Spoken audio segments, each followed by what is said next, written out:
जहां तक किसी को भी देशद्रोही कह देना, किसी को भी कुछ और लांछन लगा देना, ये भारत के संविधान ने एक आजादी दे रखी है जिसको कहते हैं कि freedom of speech. Freedom of speech का इस्तेमाल करते हुए कुछ लोग इतने ज्यादा फ्री हो जाते हैं कि वो हमें भी, आपको भी, किसी को भी जो उनके मन मुताबिक काम नहीं करता है या उनके विचारों से सहमत नहीं होता है तो उसको देशद्रोही बोल देते हैं, आतंकवादी बोल देते हैं। अभी तो आपने देखा ही होगा कि जब किसानों ने आंदोलन किया था तो उनको आतंकवादी घोषित किया गया था। जब आप एनआरसी के खिलाफ कोई बात करते हैं तो आपको पाकिस्तानी बता दिया जाता है। तो ये तो एक आम धारणा सी चलन बन गया है।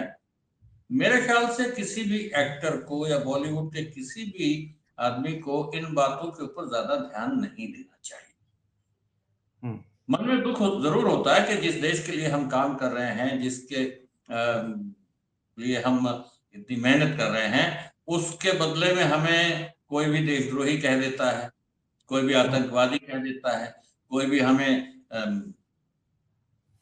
अपराधी कह देता है, कुछ भी कह देता है, तो थोड़ा कष्ट तो होता है। लेकिन मेरा मानना यह है कि किसी भी एक्टर को, किसी भी कलाकार को, चाहे वो एक्टिंग के फील्ड में हो, चाहे वो लेखन के फील्ड में हो, चाहे वो किसी दूसरे कला क्षेत्र में हो, उसको इन बातों की तरफ ध्यान नहीं देना चाहिए। अपने काम से काम उसको रखना चाहिए। अब जैसे अभी एक आईपीएल के खिलाड़ी को चुनने के नाम पर शाहरुख खान को देशद्रोही कह दिया गया। कह दिया, आपके कहने से मैं हो नहीं जाऊंगा। आप अगर मुझे कहेंगे कि मैं तो काला हूं तो मैं काला थोड़ी दिखूंगा, मैं तो जो हूं वही रहूंगा। आपके कहने से मैं देशभक्त नहीं हो जाऊंगा, आपके कहने से मैं आतंकवादी नहीं हो जाऊंगा, आपके कहने से मेरी नागरिकता नहीं चली जाएगी। भाई देश में कानून है। अगर हमारे खिलाफ आपको कोई चीज ऐसी लगती है कि जो हम देश हित में नहीं कर रहे हैं या आपके हित में नहीं कर रहे हैं, तो आप न्यायालय चले जाइए, कोर्ट आपके लिए खुला है। मुकदमा कीजिए, हमें देशद्रोही साबित कर दीजिए, हमें देश के बाहर करा दीजिए, हमें फांसी करा दीजिए, कुछ भी करा दीजिए, वो न्यायालय का काम है। मैं अगर आपको कहने लग जाऊं कि आप तो ये वार्ता करके देश के खिलाफ एक मुहिम चला रहे हैं, तो इससे कोई फर्क नहीं पड़ता है। मेरे कह देने से, इतना कह देने से कुछ ऐसा नहीं हो जाएगा। लेकिन उदयवीर जी, आम आदमी कहे तो एक अलग बात होती है, एक मंत्री अगर ये बात कह रहा है तो फिर तो फर्क पड़ता ही होगा। मंत्री अगर कहे तो भाई हो सकता है उनको किसी चीज के नुकसान का डर लग गया हो, कुछ ऐसा ना हो गया हो कि भाई अगर मैं ऐसा नहीं कहूंगा तो हो सकता है मुझे मेरा मंत्री पद छिन जाए, अगर मैं ऐसा नहीं कहूंगा तो हो सकता है कि मेरा पेंशन अमाउंट काट दें। आजकल तो कानून कुछ भी कर सकता है जिसके हाथ में बिल्कुल कुछ भी हो सकता है उनको कोई सी चीज का भय हो, भयवश भी करते हैं और कभी कभी लालचवश भी करते हैं। मुझे अगर आपके चैनल पर बोलने से कोई फायदा होना हो तो मैं दौड़ दौड़ के रहूंगा, अरे भाई मुझे भी ले लीजिए, मुझे भी ले लीजिए। अगर मुझे नुकसान होने का डर हो मैं कहूंगा भैया मैंने तो गलती से वहां पे ज्वाइन कर लिया था। तो सेम वही बात है, नेता भी हम आम आदमियों के बीच में से ही जाते हैं। वो बात अलग है कि नेतागिरी आजकल इतनी ज्यादा नीचे जा चुकी है कि अपने जिस पद पर वो बैठे हैं उस पद की गरिमा का तो नाम ही ध्यान ही नहीं रखते वो, कि हम किस काम के लिए आए हैं और क्या हम कर रहे हैं और क्या हमको करना चाहिए, कोई ध्यान नहीं देता।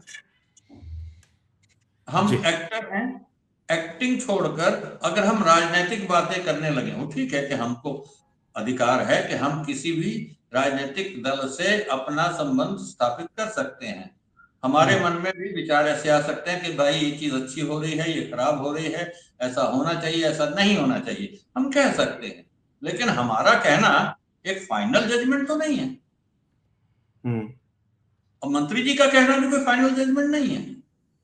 हाँ, इस बात का दुख जरूर होता है कि भाई ऐसे गरिमामय पद के ऊपर जाने के बाद भी आप इस तरह की बातें करते हैं तो अच्छा नहीं होता है। आप ये देखिए कि उन्होंने जो पहला बयान दिया था सलमान के लिए दिया। जब उस बयान को पलटा तो उसके शब्द क्या थे, मैं क्षमा चाहता हूं, मैंने शाहरुख की जगह सलमान के लिए कह दिया। असल में शाहरुख खान के लिए कहना चाहता था। जब वहां क्षमा मांग सकते हैं अपनी गलती की, यहां भी मांग लेनी चाहिए। और जो व्यक्ति सलमान और शाहरुख में फर्क नहीं कर पा रहा है, उस देशद्रोह का मालूम ही नहीं सर्टिफिकेट है, बांट रहा है, बड़ा अजब गजब है। इतना मालूम है कि ये नाम जो हैं ये हिंदू धर्म के नहीं। हाँ, अब आपने असल बात कही। जो नस है वो यही है। नाम हमारे साथ वालों के नहीं है, जिनके लिए हम काम कर रहे हैं ये नाम उनके नहीं है। इसलिए इन नामों में से अच्छा उनको मालूम ही नहीं कि सलमान क्या करते हैं या शाहरुख क्या करते हैं। उनको तो ये खबर मिली है कि शाहरुख खान आईपीएल की टीम चलाते हैं, एक कोई खान है जो आईपीएल की टीम चलाते हैं। उनको नहीं मालूम है कि सलमान थे या शाहरुख थे या आमिर खान थे। नहीं उदयवीर जी, इसमें भी बड़ा पेच है। उनको ये पता है कि आईपीएल की एक टीम शाहरुख खान की है और उस टीम ने एक बांग्लादेशी खिलाड़ी को ले लिया है। अब ये बीसीसीआई पर सवाल नहीं खड़े करेंगे, जो पूरा आईपीएल कंडक्ट करवाती है, वो नीलामी करवा क्यों रही है उस खिलाड़ी की, उस पर सवाल खड़ा नहीं करेंगे। ये खड़ा करेंगे सवाल उस पर जिसने उस प्लेयर को ले लिया है। अब बताइए, बीसीसीआई जो है वो किसके प्रेसिडेंटशिप में है? हमारे गृह मंत्री के पुत्र शाह जी, जय शाह जी। अब जय शाह के खिलाफ वो कैसे बोल सकते हैं? नहीं बोल सकते। तो उनको तो एक नरम जगह चाहिए जहां पे पैर रखें और धंस जाए। तो आज की तारीख में मोहम्मद, असलम, फारूक, शाहरुख, आमिर, कामिर, ऐसा कोई भी नाम होगा वो सबसे नरम है। उसके ऊपर आप कुछ भी कह दीजिए, या तो आपकी पीठ थपथपाई जाएगी या आपको इनाम दे दिया जाएगा।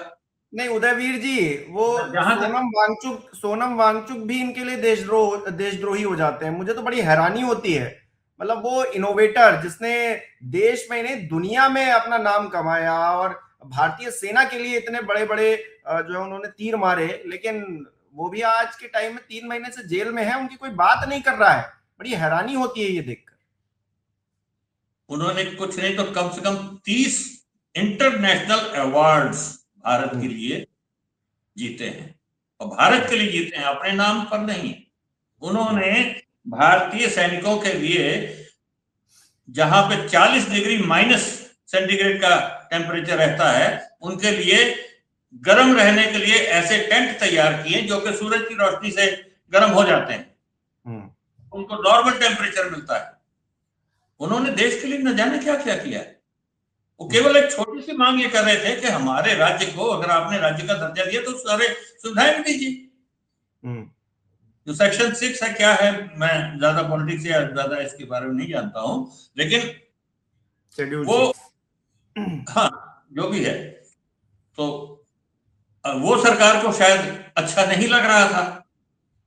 आज की तारीख में सरकार को अगर कुछ भी अच्छा नहीं लग रहा है तो वो देशद्रोही है। उसके ऊपर आईएपीए लगा दीजिए, उसके ऊपर आप नेशा लगा दीजिए, उसके ऊपर आप एनएचए लगा दीजिए, कुछ भी लगा दीजिए।